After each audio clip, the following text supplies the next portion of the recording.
Tonight, we open the door to a world most people are too afraid to talk about. A world where truth hides in the shadows, and those who seek it are silenced. The men in black, are they government agents protecting us from secrets too dangerous to know, or something far stranger? Beings who don't belong to this earth at all? As you settle in, close your eyes and breathe deeply.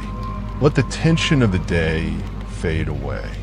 We're about to journey into the unknown, where dark suits, emotionless faces, and whispered threats guard the greatest mysteries of UFOs and alien visitors. Relax your body, free your mind, and follow me into the silence where the men in black wait. Chapter 1. The First Sightings. The first whispers of the men in black began in the 1940s, right after the world witnessed the first modern UFO sightings. Those who claimed to have seen strange lights in the sky, or even captured photographs, soon received unexpected visitors. They wore crisp black suits, wide-brimmed hats, and carried themselves with an eerie calm. They were not military, not police, and yet they knew everything. Witnesses described them as unsettlingly pale, with strange, almost artificial features. Their voices were flat, emotionless, like a radio with the volume turned down too low. They spoke little, but their message was clear: forget what you saw. Over time, the pattern repeated again and again. Every major UFO sighting seemed followed by their appearance. They never announced themselves, but they always seemed to arrive just in time. Who were these figures that knew every secret? Who gave them such power to intimidate and silence? And perhaps the bigger question, how did they always know when to arrive? Chapter 2. The Men in Black Agenda. The agenda of the Men in Black is cloaked in secrecy. Some believe they're government agents, sworn to protect national security and prevent mass panic. Others believe they are not human at all, but disguised beings sent to erase knowledge of alien encounters. Whatever their purpose, their actions are always the same. Silence the witnesses, bury the truth. Witnesses have reported threats, warnings, and sometimes even strange feelings of confusion or memory loss after meeting them. It's as if the Men in Black have tools not just of intimidation, but of mind control. What kind of power can erase thoughts, twist memories, and leave even the bravest witnesses afraid to speak? And yet, every attempt to silence the truth has only made the legend of the Men in Black grow stronger. Could it be that their very presence, instead of erasing the UFO mystery, has turned it into something far larger, something that refuses to die? Chapter 3. The Bender Mystery. Albert K. Bender was one of the earliest UFO researchers to speak of the Men in Black. In the 1950s, he built an organization dedicated to discovering the truth about flying saucers. But suddenly, without warning, he shut it down. His explanation? He had been visited by 3 men in black. He claimed they were not normal men, but terrifying figures with glowing eyes who could control his thoughts. They revealed the truth of the UFO phenomenon to him. But it was a truth so dark, so disturbing, that he never dared to share it. From then on, Bender lived in silence. What could they have told him?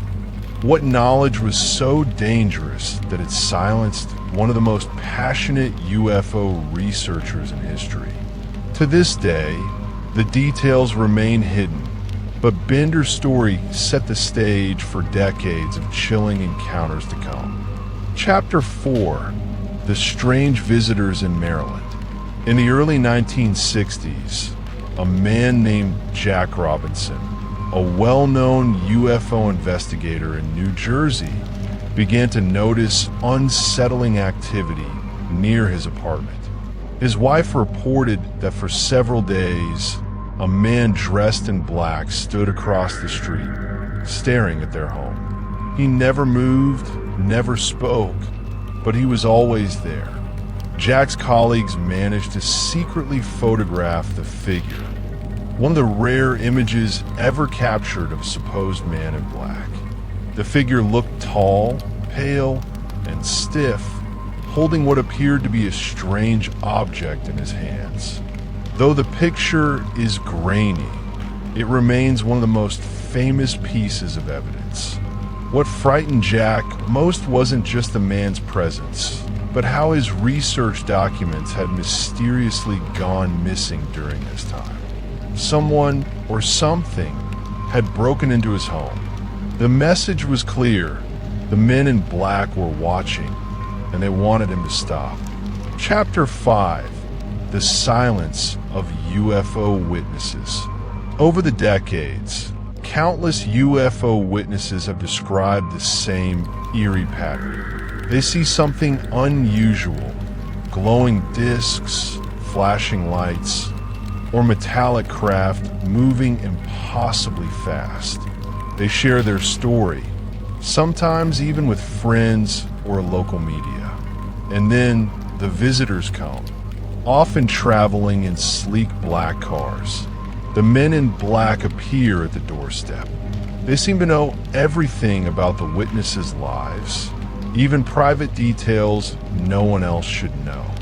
With cold, expressionless faces, they warn, "You never saw anything." For many, the experience is so terrifying that they never speak again. But silence does not erase the truth. Instead, it only strengthens the legend. And with every silenced voice, the question grows louder. Why is this knowledge so dangerous? What is it they don't want humanity to discover? Chapter 6: The Air Force Connection. Some researchers argue that the men in black are not aliens, but secret agents working for hidden branches of the government. In the years after World War II, when UFO sightings became widespread, the U.S. Air Force launched Project Blue Book to study the phenomenon. Could the men in black have been a secret arm of this project? Eyewitnesses described their strange technology. Cars that seemed too advanced, voices that echoed like mechanical recordings, and even ID cards that bore no official seal. If they were government agents, why did they appear so unnatural? Perhaps they were human once, but enhanced with strange technology. Or perhaps they were never human at all, but wearing the disguise of human form. Whatever the truth, the Air Force never confirmed their existence, only deepening the mystery. Chapter 7: The Maury Island Mystery. One of the earliest encounters with the men in black took place in 1947 near Maury Island, Washington. A man named Harold Dahl claimed that a flying saucer dropped strange metallic debris onto his boat, injuring his son and killing his dog. The very next day, a man in a dark suit appeared and told him to never speak of the incident again. Dahl was terrified, and soon afterward, 2 Air Force officers investigating the case died in a plane crash while transporting the supposed debris. The tragedy led many to believe the case was cursed or covered up by powerful forces. If the men in black were there so early in the UFO timeline, it raises a chilling question. Have they been with us from the very beginning of modern sightings, controlling the narrative before it could even begin? Chapter 8: The Vanishing Car. A chilling story from rural America tells of a witness followed late at night, by a black Cadillac. Its windows were tinted so dark, the driver couldn't be seen. The car matched his speed perfectly, mile after mile, until suddenly, without turning, without slowing, it vanished into thin air. Witnesses often describe these black cars as moving strangely, almost gliding rather than driving. Sometimes they appear brand new, other times decades out of date, as if frozen in time. Yet they're always linked to UFO sightings, appearing before or after an encounter. If the men in black use these vehicles, are they mere cars or something more? Machines built not for roads, but for blending in, masks of technology, hiding something otherworldly. Chapter 9, The Doctor's Warning. In one of the most unsettling reports, a doctor who treated a UFO witness claimed that 3 men in black suits appeared at his office. They did not threaten him directly, but instead asked strange questions about the witness's health, his state of mind, and whether he might forget the experience on his own. The doctor noticed their odd mannerisms.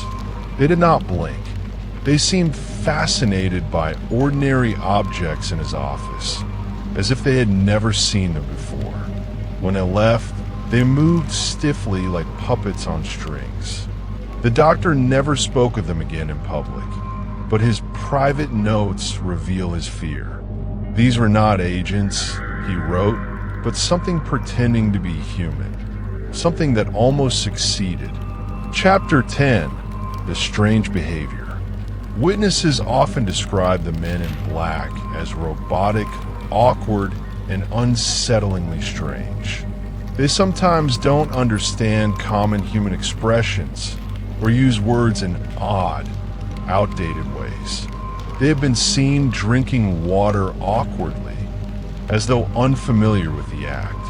One story tells of a man in black who tried to eat Jell-O with his fingers, confused by the spoon. Such odd behavior makes some wonder if they are human at all. Are they aliens disguised poorly as humans? Or artificial beings, constructed to mimic us, but never truly mastering the details? The more you hear these reports, the more you wonder, are the men in black guardians of truth or experiments of something trying to blend in with humanity? Chapter 11, The Connection to Alien Visitors. What ties the men in black so closely to UFOs? Could they themselves be aliens, moving among us under the cover of suits and hats? Some witnesses claim their faces look stretched, their skin too smooth, their eyes too large. Others say their voices echoed unnaturally, as if more than one tone spoke at once. If they are aliens, their mission becomes even stranger. Why silence humanity about UFOs if they are the ones behind them? Could it be that they are protecting us, not from the truth, but from themselves? Or maybe the truth is far worse, that the men in black serve as the enforcers of an alien agenda, keeping Earth under watchful control, making sure no one dares reveal too much. Chapter 12, The Endless Mystery. Decades have passed, but the men in black continue to appear. Witnesses across the world still describe the same figures, the same cars, the same warnings whispered in the night. They have not aged, not changed, not evolved, as though time does not touch them. Perhaps they are eternal, part of a force beyond our comprehension. Or perhaps they are simply the perfect mask of control, reminding us that some truths are never meant to be spoken. What we know is this: those who meet the men in black never forget the fear in their presence. And those who hear their stories can never shake the thought that they may be real. Watching, listening, waiting, And so, as this night's stories draw to a close, one truth remains. The men in black are more than legends. They are a shadow that lingers just beyond the light of truth. When UFOs appear, they follow. When secrets are spoken, they arrive.